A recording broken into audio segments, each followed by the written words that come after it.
بسم الله الرحمن الرحيم الحمد لله رب العالمين والصلاة والسلام على خير خلقه وآله أجمعين لدرسي سيزدهم دابران لباسي عقيدة طحاوي لذيري هشتاو سيهمين دا نربو من باسي شدكات باسي تعريفي إيمان دكات بلام تعريفك كموكرتي تدايا طبعا أو ببي مذهب إمام أبو حنيفة وإمام طحاوي وهاوراكان يعني كدايا النوا كموكرتي تدان للاي أهل سنة الجماعة باسي دكين تعريف إيمان شونا بلام ليرا دا قوتيتي والإيمان هو إيمان أجر كسيك لت برسي آية شيء وشونا ومعناي شيء وبناسي إيمان بوبكا أواي هنا وإمش تعريفي استا باسي أهل سنة دكين دا فرمي الإيمان هو الإقرار باللسان إيمان بريتيا لدان بيدا هناني بزمان والتصديق بالجنان وبرازانيني بدل بلام وكو بلاي نزيك لتعريف مرجئة حقا وبشيك لويتي دايو إيمان هر أو دوني إنسان بزمان داني بيدا بينيتو بدلش براسي بزاني بلام هجنك أو بجلي والله كاكا من مسلمان ودلم باشا أولنية بلكو أو ببي راي مذهبي أبو حنيفة وإمام طحاوي وهاوراني مذهبي بابلين إمام أبو حنيفة رضا رحمة خواي جوريان ليبت خواي جوري لهم يان خوش بيت إمدو عاي خير يان بودكين لسر معنا هر زانايك هلايكي كدبو دوشتي بوبكين يكم دعاي خيري بوبكين دوامش هلاكي بوراس كينوا نابي دابزين سر زانايك وقصي بيبلين وفلانو في سر برام هلاكي بوراس دكينوا وهروها دعاء خيري شبودا كين خواي جوري ليان خوش بأوانش أهل السنة بون طبعا بلام آل ودا أو كتابك وكرتي هي بويا تعريف إيمان شيا أن الإيمان قول باللسان للاي أهل السنة جماعة إيمان بريتيا لا بزمان دان بيدا هنان قصي زمان واعتقاد بالقلب وبدل براسي بزاني أوي كداني بيدا دني وعمل بالجوارح وهروها بأندا مكانيش كردوا بكي وهروها زانيان ضلن شين يزيد بالطاعات وينقص بالمعصية إيمان بطاعة فرمان وري زياد دبيت وهروها بقناه تاوانيش كم دكات وبرواش من وها إيماني هم كزوكو يقنية بلام دانر لير داليك اللي ركاين داد الله والإيمان واحد إيمان يكشتا والإيمان واحد إيمان يكشتا بلام حقيقة أو تواونية كإيمان يكشد بيت بلكو إيمان زياد وكم دكات وإيماني هم كسجوك يقنية خواهي قورد فرمي ويزداد الذين آمنوا إيمانا وأوانيك إيمان يعني هنا وإيمان يعني زياد دكات إيمان يكشد نية زياد وكم دكات وهروها بريتيا لا قصي بدل وبرازانين بدل قصي زمان وهروها عملي جوارحش جائزة هو بناسي أهل السنة والجماعة باسمان كرد كإيمان دلين بريتيا لشي بريتيا لا بزمان داني بيدا بيني بدل براسي بزاني وهروها بكردوش بعمليش بيسلمني اگر تماشا إنساني بكين شان هيزيكي هن هيزي زماني هيك قصية و دبي بزمان إيمانك بليش هيزي بير كردنوي هي دبي قبولي بكي ببير كردنوا هيزي ضلي هي ضل شتي بيعرفز دكاو بي قبول دكاوا دبي أو إيمان الإسلامتيش بدل قبولي بكي براسي بزاني داني بيدا بني هيزي أندا مكانشي هي كبريتيا لكارو كردو جبجي كردن دبي بأندا مكانش جبجي كان أو إيمانك طواوة كإنسان بهمو أعزايا كاني بجدار بلا إيمان كيدا بلان معقولات وبليد لم باشا بس دست باش نبي وزمانت باش نبي ولاقت باش نبي وعملت باش نبي دبيت ايوه برام او جوريك لا خوال خلطان دن بويا لا لكائي لبخاري ديارته وكذا فرمي إمام البخاري قتيتي لقيت أكثر من 1000 رجل من العلماء بالأمصار فما رأيت أحدا منهم يختلف في أن الإيمان قول وعمل يزيد وينقص ده فرمي جيشتم بهزار بياوي إمام البخاري بمان ديارته فرميتي جيشتم بهزار بياوي هیچ یەکێکم نەبینی و جیاوازی هەبێ لەوەی کە گوتوویەتی ئیمان قەول و عەمەلە قسەیە بە زمان و بە ئەندامەکانیش بریتیە لە جێبەجێکردن و هەروەها زیاد و کەمیش دەکات بويا بغيبش قوتيتي اتفق الصحابة والتابعون صحابة كانوا تابعية كان وأوانيك لدواي وانيشن اتفاق كان هي لسر أوي أن الإيمان أن الأعمال من الإيمان كردوا لا إيمان وقالوا إن الإيمان قول وعمل وعقد إيمان بريتيالتي قول وهروها لعمل وهروها لبيرو باوركا بيوستا بدلوا بويا أهل فقهج وأهل حديثج دي شانوا كإمام حافظي ابن عبد البر بمن بعض ذكات أويش اتفاقيا هي لسر أويك إيمان بريتيا لا قول لعمل لا أهل السنة والجماعة إيمان بريتيا لبدان بداهناني بزمان برازانيني بدل وهروها جيب جيكرني بأندام كان انجا طبعا أو إمام أبو حنيفة كهنا يتي ليرا أو طبعا إمام الطحاوي لسر مذهب إمام أبو حنيفة باز لوي دكا إيمان لدوس الشدة كركدو يكم إنسان بزمان بيلت بدل براستي بزانت داني بيدا بيني وهروها براستي بزانت بلام أوي كوتمان أهل السنة والجماعة أوي أن تواوى طبعا كردوا ببشيك لإيمان دزانن بلام تبينيك ورد هي أبي شوية لنا أهل السنة والجماعة أجدا كدلين إيمان عمل بشيك لإيمان دورا هي را كمينيك زور تواونية دلين عمل چيا دلين عمل تواوكار نكبك هينر تواوكار يعني أصل إيمان دبير ببي عمليش بلام عملك تواوي دكا إيمانك نقصانا بلام زوريني زاناني أهل السنة وهر أوش تواورات الصوابة وزور بي زانانيش هر أويان تصديق كردوا كإيما عمل بريتيا لاتي لبشيكي بيك هنري إيمان عمل بشيكي بيك هنرا يعني شي بشيكي بيك هنرا يعني ببي عمل إيمان دروز نابت باشا برام ببي عمل إيمان دروز نابت بمن وايكا عمل بشيكي بيك هنري إيمانا نكتوا وكاري إيمان بيت بلام كواش دلين ما بس أويا جنسي عمل جنسي عمل يعني شي يعني إما بعام دلين عمل أجا كسيك هرشي عمل نيبت أعوى إيمانا كي تواو نابت دلين جنسي عمل كابرا كنيبت أما كابرا عملك هي وإيكي نيا أو طبعا هر مسلمان أو كابرا مرزنية كابرا عملك هي مثلا مرجي لك عروجي لك بلام هندك كموكري هن تعواني هي أو طبعا جنسي عمل ما بس مع جنسي عمل أدنا لراستي دا إنسان أجر هندك كموكرشي هبن هر مسلمان بلام مسلمانيكي تاوان بارة باش برا مسلمانيكي تاوان بارة بلام جرين قويا أوي كراست إما ورد جرين إيمان بريتيا لبراست برازانيني بدل دان بيداهناني بزمان وبعملش تسليم بون ملكج بون أنجام داني كردو كان أو إيمانك تواوى خوي قورا بمان قاري لو كسانك أو إيمان تواويان هي إن شاء الله بزمان دلين مسلمان راستقينا وبدلش براستي دزانو قناعاتيان بيه هي وتسليميش دبن بأندا مكانش كردوا أنجام ددن بو خوي پروردگار و خوي قورش إيمانكان لي وردقريت لێرە هەر ئەو کورتەیە بەسە لەسەر چی لەسەر بابەتی پێناسەی ئیمان کە دانەر بە یەک دێڕ هێناویەتی دواتریشتان شتێکی دیکە باز دەکات لە دێڕەکانی ئەولاتر باسی دەکەین وصلى الله على سيدنا محمد وعلى آله وصحبه أجمعين بسم الله الرحمن الرحيم الحمد لله رب العالمين والصلاة والسلام على خير خلقه وآله أجمعين بريان لبابتي درسي عقيدة طحاوي دقينا ديري هشتاو تشوار لديري هشتاو سيم دا نرباسي تعريف بيناسي إيماني بو كردين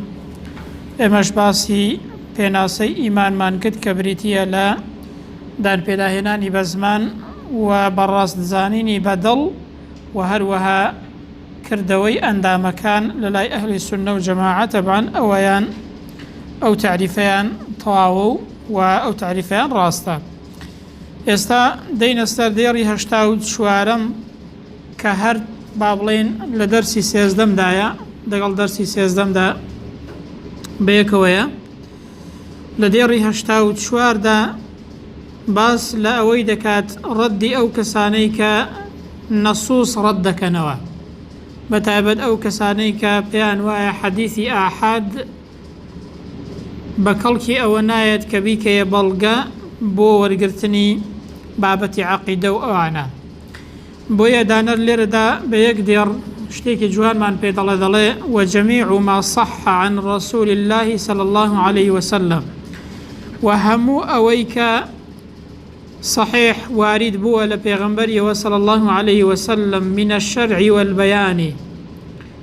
لشرع وتالا شريعات وهروها لرون كردنوا ياخذ بابلين للسنة بيغمبري صلى الله عليه وسلم لدين دا يعني كله حق واتهموي راستو تواو وهموي وردقرين. طبعا كلامك زور جوان الريكو بيكا بتايبت رد معتزلة ذات وكدلين حديث آحاد أو حديثي كيكز رواياتي كردوا ورنا قرين بتايبت بو بابلين أمور غيب ياخذ بابتي عقيدي حديث آحاد ورنا قرين بلام أهل السنة والجماعة دلين نخير ما دام فرمايشتي بيغمبري خوايا وما دام صحيح ولا بيغمبري ووارد بوا أو با حديثك آحادش بمتواترش نبيت ورد قرينو وهروها بكالكي أو ديكا إثباتي هرشتيكي بيبكين لهر بابتي هبه ورد قرين. طبعا شيخ البانيش فرميتي لشرح أو ديريد لباس عقيدة طحاوي طبعا كشرح كدو دلين يعني دون تفريق بين ما كان منه خبرا آحادا أو متواتر ببي أويك الجوازي بخين بيني أويك خبرك آحادا يعني متواترة. طبعا آحاد يعني يكز فرما يشتكي روايات كردوا لهر طبقيك متواتر يعني لحوت زيان لدكس زياتر روايات يعني كدوا كزور خلق روايات كدوا بيدلين متواتر ضل ما دام أنه صح عن رسول الله صلى الله عليه وسلم وهذا هو الحق الذي لا ريب فيه ما دام حقه راست لبيغمبر إخواه فرما يشتكي دروسته أو صواب راست كهيج قماني كتدانية فرقي لبين حديث متواتر وأحدنا كين وتهرت كان ورد قرين ببلغو أهل السنة والجماعة طبعا رأيان وآيا بلا معتزل اشتكي أوان هيك دلين حديث أحد ببلغو ورنا قرين إماش دلين وجميع ما صح عن رسول الله صلى الله عليه وسلم من الشرع والبيان كله حق همو أويك لبيغمبر خدايا وارد بوا درباري شرعي إيما همو أوي لا بيغمبري ووارد بوا درباري شرعي إيما لرون كدنوي بيغمبري دا صلى الله عليه وسلم خبرك آحاد بيان متواتر بيت هموي حق وراستو وهموي ورد قرين ما دام خبرك الصحيح بيت. انزل ديري هشتا وبينزم دلي والإيمان واحد إيمان يكشتا وأهله فيه سواء وخلقك شي هموي وكو يقوايا تيدا يكسانا بلام طبعا هذا غلط أو قوليك لرضاه ناويتي طبعا أو رأي أبو حنيفة وهاوركانيتي رحمة إخوان لبيت وأهل السنة وجماعة بنيان لسر أو بابلين ديري هيك دلين إيماني همو كزوكو يقنية ناقون جبلين إمامي أبو بكر إيمانك إذا قال كسيكي ديك وكو يقوايا ناقون جبلين بيغمبري خواي صلى الله عليه وسلم إيمانك وكو كسيكي آساي واعي نخير إيمان شون يكشتي يعني إيمان هيا وكو شون سرايا قلوبك هيا زور بقوة بشوقة هرش الشوقي كمونيا إيمانيش بهمان شواز هيا زور بهيزا وخاونكي بو هر كاريكي باش هالدنيت وهش قوة هزي أواندنيو وقوة هزي كم ترى طبعا هم لروي براس زانينو وهم لروي قوة هزو وهم لروي عملي شوا طبعا إيمان براسي بلين درجي هي بو يخواي قولة فرمي ثم أورثنا الكتاب الذين اصطفينا من عبادنا فمنهم ظالم لنفسه ها إنساني واهي يستمي لنفسه خوي كده بظلم بقناه تاوان ظلمي كده ولا خوي ومنهم مقتصد هي أنا بابلين مامنا وندا نزور خرابة نزور شاكا وخرابة هي ومنهم سابق بالخيرات بإذن الله وهشيانا طبعا بيش كوتوا بكرد وشاكا كان كأو إيمانك به الزكواتا إيماني هموك زوك يقوانية والتفاضل بينهم بالخشية والتقى ودلين جياوازي هبون لنيوان خلق دابتشية بلأخوات ترسان وبتقوى دارية ومخالفة الهوى وببيتشوان كردني هوى وهو سيخوتا يعني جولانوي بيتشواني نفسي خوت أويك لا أنا خرابكي وبيت ضل مخالفة بكي أبوي إنسان تفاضلي بيدا دبيت واتا جياوازي بيدا دبيت وملازمة الأولى وهروها بهالبجاردني دواروج يان بهالبجاردني تشاكي بسر خرافدا بهالبجاردني وبهاوريبون وهالبجاردني تشاكي بسر خرافدا أويك أولاتر وشاكترا يان دواروجا يان تشاكي بسر خرافدا. طبعا حقيقة إيمان فرقي هي وخلق كشي طبعا فرقي هي بلام دانر لرذا هر أوند بو شوازي باز دكاتو تبيني لسر أو ديري هي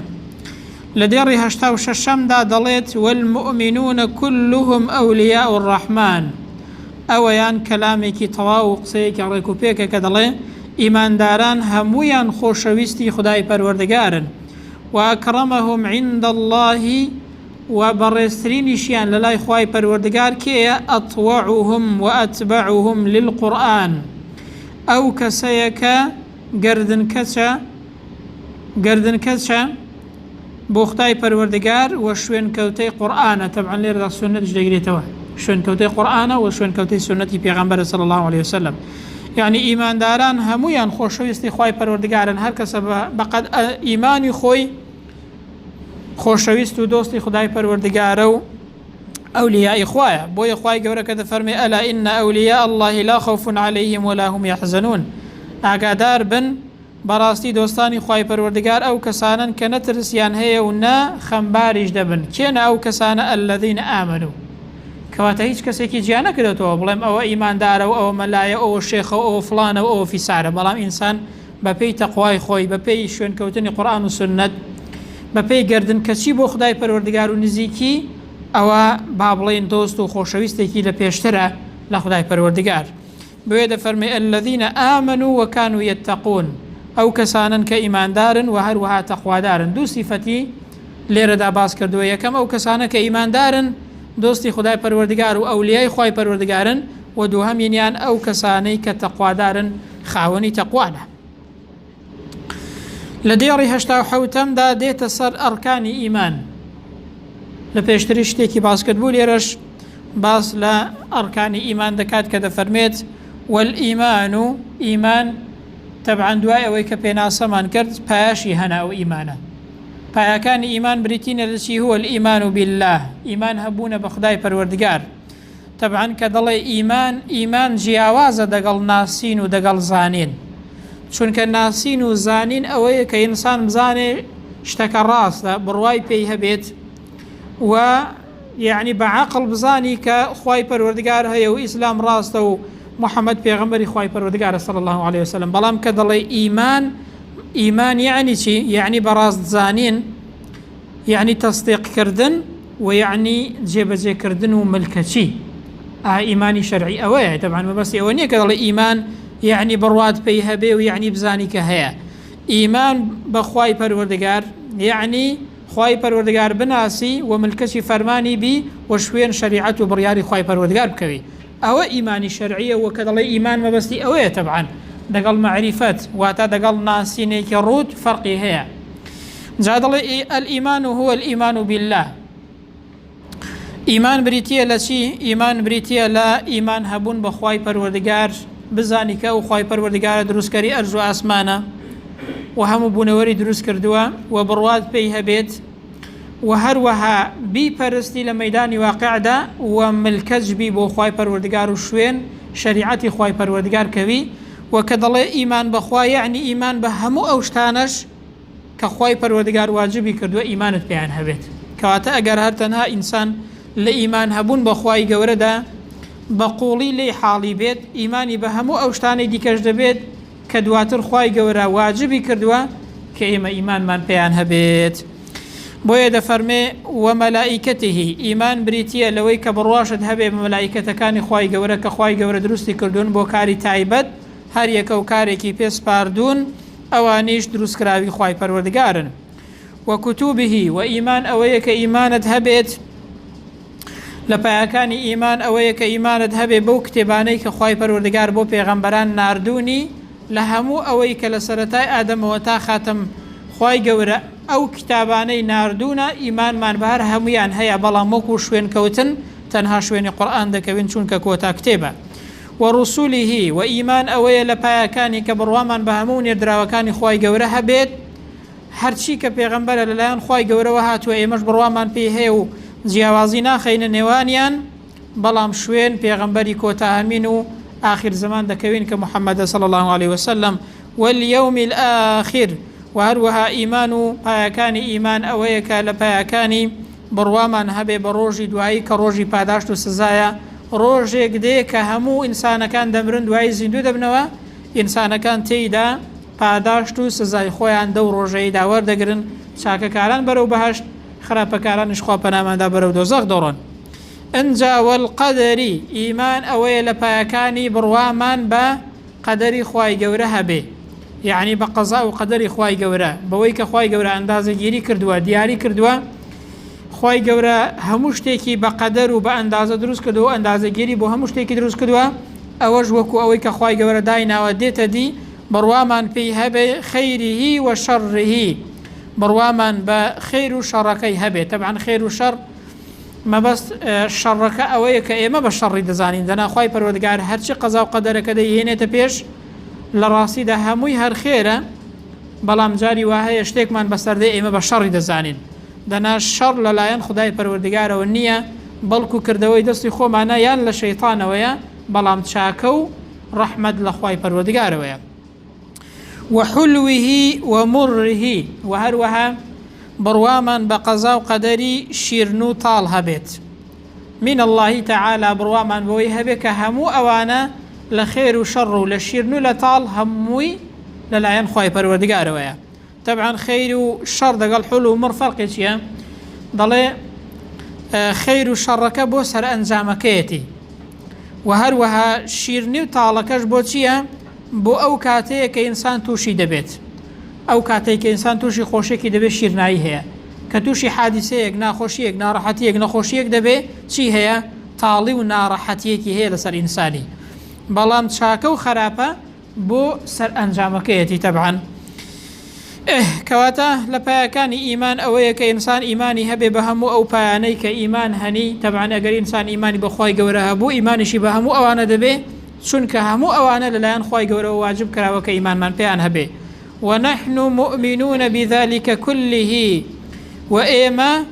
ئیمانمان هەیە بە هەموو ئەوانەی کە باسمان کرد یاخود ئیمانمان هەیە بە هەموو پێغەمبەرانی خوای پەروەردگار ئیمانمان هەیە بە هەموو نێدراوانی خوای گەورە لا نفرق بين أحد من رسله جیاوازی ناخەینە نێوان هیچ یەکێک لە نێدراوانی خوای پەروەردگار بڕوامان بە یەکێکی هەبێ و بڕوامان بۆی دیکەی نەبێت چونکە یەهودیەکان چییە؟ نەسارا بڕوایان بە کێ نییە؟ مەسیحیەکان بڕوایان بە پێغەمبەری ئێمە نییە صلی الله عليه وسلم یەهودیەکان بڕوایان بە عیسای نییە بڕوایان بە محەممەدیش نییە صلی الله عليه وسلم بەڵام ئێمە بڕوامان بە هەموویان هەیە جیاوازی ناخەینە نێوانیان بەڵام شوێن محەممەد دەکەوین صلی الله عليه وسلم ونصدقهم كلهم على ما جاءوا به وهمو أوانش كنردراوي خواي قوران براسيان دزانين أوي كهناويانا وأوي كبيان دا نردراوا همو أوانا براس دزانين وهمو أوانا تصديقيان دكين بلام شويني بيغمبري خومان دكوين صلى الله عليه وسلم أوانيش لبروا كبروان نية بمحمد ياخد يهوديا كان كبروان نية بعيسى لبر أوا إيمان دار نين أو بإيمان دار حساب ناكرين بويا فرميت إن الذين يكفرون بالله ورسوله أوانيك بباورا بخوا وببيغمبران ويريدون أن يفرقوا بين الله ورسوله ديانا ويجي عوازي لنوان خوا ونردراوان دادروسكا ويقولون نؤمن ببعض ونكفر ببعض ضلن شي إيمان من بهندي كان هي بلام بروامان بهندي كان نية ويريدون أن يتخذوا بين ذلك سبيلا دانا ويلا نواني أوانا دا شو كان ريكي يعني ريكي دي كدروس كان بروان بوي هي بوي نية بروان بوي هي بوي نية أبو شوازي خواهي قورد فرمي أولئك هم الكافرون حقا أوانا كجيوازي دخنا بين خواهي پروردگار ونردرا وكان يان جيوازي دخنا بين پیغمبران أوانا براستي كافرو بباوري حقا شنك إنسان نابد هر پیغمبری که خوای گەورە ناردوویەتی و تەصدیقی کردووە دەبێ ئێمەش بڕوامان پێی هەبێ و جیاوازی نەخەینە نێوانیان. لێرەدا لە دێڕی 89 دانەر دێتە سەر باسی تایبەتمەندیەکانی ئەهلی سونە و جەماعە لە ڕووی عەقیدەوە و لە ڕووی سیاسیەوە و هەروەها لە ڕووی فقهیەوە تایبەتمەندیەکانی ئەهلی سونە و جەماعە باز دەکات. لێرەدا دەرسی 13 کۆتایی پێدێنین لە دێڕی 89 دەیکەینە بابەتی دەرسی 14 وصلى الله على سيدنا محمد وعلى آله وصحبه أجمعين.